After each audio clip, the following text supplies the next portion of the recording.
gente vai falar sobre raciocínio técnico e tomadas de decisões dentro da ressonância magnética. A gente já identificou que um operador comum, ele vai seguir protocolo, ele só vai executar, ele vai ficar dependente de médico. Já o especialista, ele vai pensar clinicamente, ele decide, ele ajusta, ele atua com autonomia. Ele consegue se diferenciar no seu plantão justamente por isso. Então, ele consegue se diferenciar desse operador comum. Isso aqui vai ser o divisor de águas na vida da operação, na vida como operador de ressonância magnética de cada um de vocês e de todos vocês. Justamente porque a gente precisa entender que fazer algo mecanicamente nos torna completamente diferentes de quem pensa antes de agir, de quem sabe o porquê por trás de cada passo que a gente vir dar durante o nosso plantão com cada paciente nosso. É importante a gente fazer justamente isso, falar e fazer com que o nosso paciente ele saiba de fato que nós somos operadores diferenciados para ele, que estamos ali de fato para ajudá-lo durante o exame, que estamos ali para pegar na mão dele e de fato compreender o que ele está passando, entender e fazer com que ele confie em nós, certo? Não ache, ele só está fazendo meu exame. Não é só fazer um exame. A gente está lidando com vidas, é o amor, é a família de alguém, alguém que está ali com medo de realizar um exame. Então, saber diferenciar esse operador que faz a operação na mecânica, o operador comum, do operador especialista, de fato, vai ser o divisor de água aqui na vida de todos nós a partir de hoje. Então, a partir disso, a gente precisa entender que você entende, quando você entende o porquê você faz, o motivo que você faz, como você faz, tudo, extremamente tudo muda. Porque a técnica sem raciocínio é só repetição. O mercado é para quem resolve, é para quem sabe, mas também está ali para resolver o motivo daquela sequência não ter saturado. É o motivo para tentar resolver por que aquele paciente mexeu demais. É o motivo para resolver por que aquela apneia está tão longa e como é que eu posso diminuir o tempo daquela apneia. A gente precisa resolver. É chegar um exame e só marcar no seu dia de plantão, porque é você que vai resolver o problema ali daquele exame, não deixar perder aquele exame, aquele paciente. É para você resolver. É do profissional especialista. Vamos aqui a um caso clínico, a um estudo de caso de um paciente de 42 anos que chegou com uma dor lombar, que ele já vem vindo com essa dor lombar há 3 semanas. Não teve trauma. O médico apenas solicitou lá ressonância de coluna lombar, CID ali de dorzinha lombar, uma suspeita de hérnia, e mandou o paciente para fazer ressonância magnética. A gente posiciona o paciente e a gente senta para fazer a operação do exame. Se fosse você na sala de exame, operando, sentou lá de frente a um magneto no console, independente da marca de máquina de ressonância que for, quais sequências você escolheria para realizar o exame nesse paciente? Quais sequências você faria para realizar o exame neste paciente? Quais planos você incluiria para realizar? Qual bobina você usaria? Você usaria contraste? Usaria os planos sagital em T1, T2? Usaria STIR ou não? Usaria um FOV ajustado, um FOV amplo? Uma espessura de corte grossa, uma espessura de corte mais fina? Faz o plano perpendicular do disco, faz um bloco para pegar a coluna toda? A gente precisa entender que, por mais que eu costumo fazer uma analogia que a gente tem dentro da ressonância, tipo uma receitinha de bolo com os nossos protocolos já salvos ali. Mas a depender do nosso paciente, a gente vai precisar adaptar a nossa receitinha de bolo. É como se a gente tivesse um bolo normal, bolo de chocolate normal, e a gente fosse adaptar a nossa receitinha de bolo para um bolo sem lactose. Um bolo para pacientes que têm intolerância a glúten, ou seja, que são celíacos. Então, a gente vai precisar fazer adaptações. Aqui, o paciente chegou ali com a suspeita de dor lombar. O paciente provavelmente pegou um peso a mais, fez um exercício errado na academia, caiu, escorregou em casa fazendo algum tipo de limpeza, alguma coisa. Ele está sentindo dor. E chegou a 3 semanas ali sentindo dor e o médico, para ajudá-lo, resolveu fazer uma ressonância magnética da coluna lombar. E a gente vai entender o que é que a gente vai precisar fazer, porque decisões erradas que a gente faça no ato da resolução deste exame de coluna lombar desse paciente que chegou com a história simples, podem custar caro. Como assim custar caro, Camila? O exame já não é caro? Sim, o exame de ressonância já é caro. Vamos pôr em média aí 500, 600, 700 reais, não sei, cada exame. Mas o que é o custar caro para nós dentro da operação de ressonância magnética? Reconvocação, a perda de credibilidade, dano com o paciente, imagem ruim para a laudo. Vamos detalhar o que pode acontecer aí se houver algum tipo de reconvocação, por exemplo. Reconvocou, porque só fez sagital T1 e T2 e deveria ter feito STI. Reconvoca, porque o médico quer ver se aquela paciente está com um tipo de edema, um tipo de coleção ali naquela coluna, o que é aquilo, se é uma fratura ou não, devido à possível queda que o paciente teve, se é uma fratura por estresse, se é uma fratura patológica. Reconvoca porque você não fez a sequência STI. Exemplo, perda de credibilidade. Atrasou tanto sua agenda, mas um atraso assim surreal e magnânimo, que o paciente perde paciência, não quer ir lá porque os operadores daquela empresa atrasam, porque desde a recepção já recebe o paciente atrasado, não tratam bem o paciente com o mínimo de educação possível, então isso já vai perdendo credibilidade. O paciente não volta e ele vai começar a fazer o marketing boca a boca, né? Não vá naquela clínica não, porque aquela clínica ali não presta. E aí todo mundo vai começar a observar que aquela clínica não presta. O dano com o paciente pode ser um exemplo de posicionar errado. E aí posicionou errado, o cabo da bobina ficou próximo ao paciente, queimou o paciente.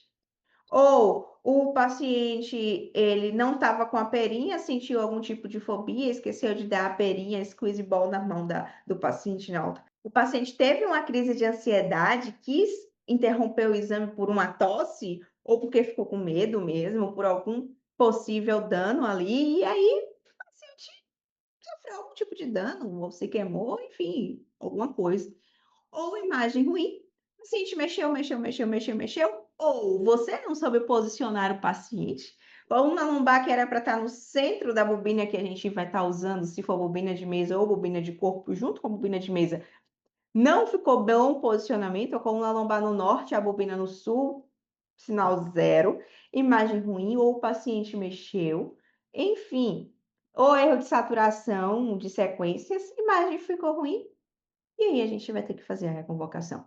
Então, todos esses exemplos que eu falei aqui para vocês podem custar muito caro, muito caro. E é o que a gente não quer.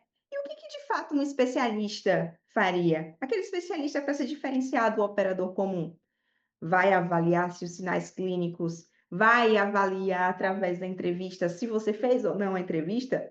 Se você fez melhor, você tem ali uma aproximação melhor com o paciente, vai entender a história, vai agregar o paciente, vai fazer com que o paciente se sinta acolhido, vai entender. E se você não fez a entrevista, recebeu a entrevista ali pronta já da equipe de enfermagem, você vai ler a história, vai entender, vai observar se faltou algum tipo de explicação ou de informação do ato da entrevista e vai procurar saber o que foi. Se foi uma irradiação, se foi uma parestesia, o que foi que causou aquela dor, se o paciente faz algum tipo de atividade física, se não faz, se foi pontual, se irradia para a perna direita, para a perna esquerda, para as duas pernas, o que é? Como é essa dor? Se está perdendo peso, se não está perdendo peso, porque podem ser N situações aí. A gente precisa escolher, basicamente, a gente tem que perguntar ao radiologista qual protocolo básico que você quer para um exame de coluna lombar. Ele diz, sagital T1, T2 e X, axial T2, alguns querem coronal, outros não. E aí você vai escolher os planos certinhos e ajustar. Ou se quer bloco completo pegando toda a coluna ou disco a disco, varia de radiologista.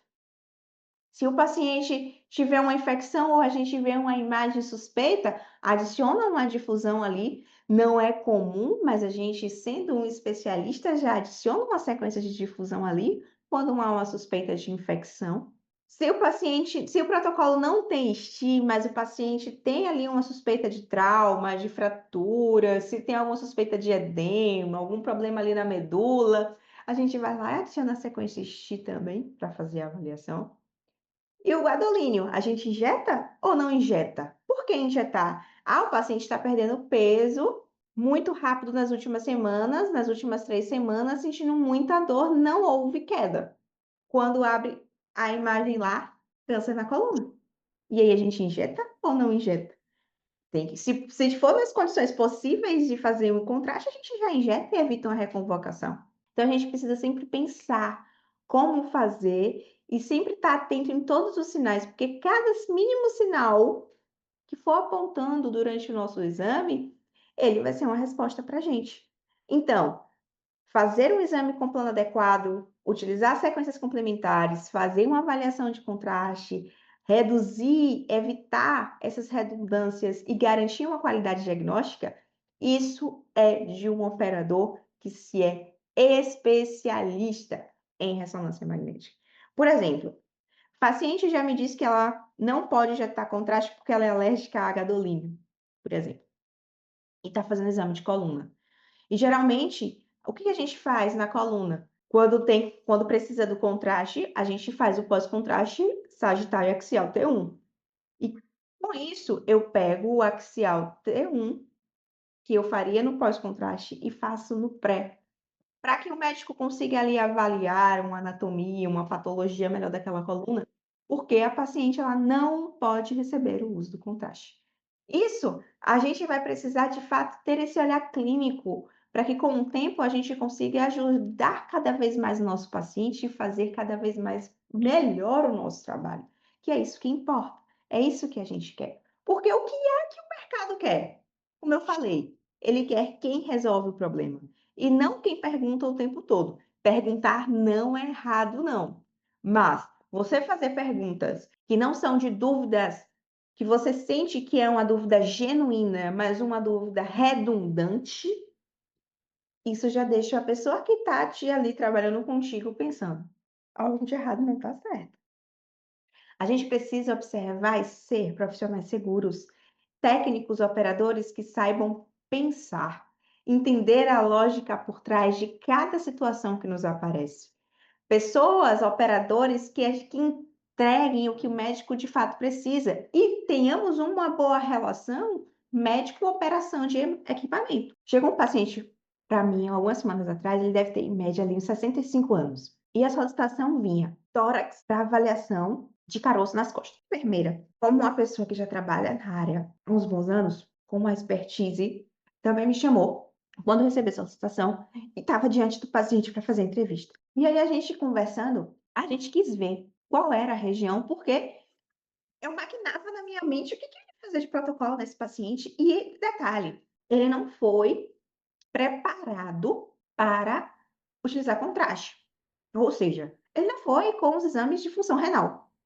Paciente idoso, hipertenso, não tinha levado nenhum. Então a gente não podia nem fazer o exame ali naquela hora. Ele precisava ir coletar exame de sangue para ver se era apto ou não a injetar contraste. Mas eu fiquei curiosa para saber, até porque quando ele voltasse eu que já queria estar com o meu, já estar com o meu protocolo na mente. Ou se não fosse eu falar com a colega, assim, discutir com ela, né?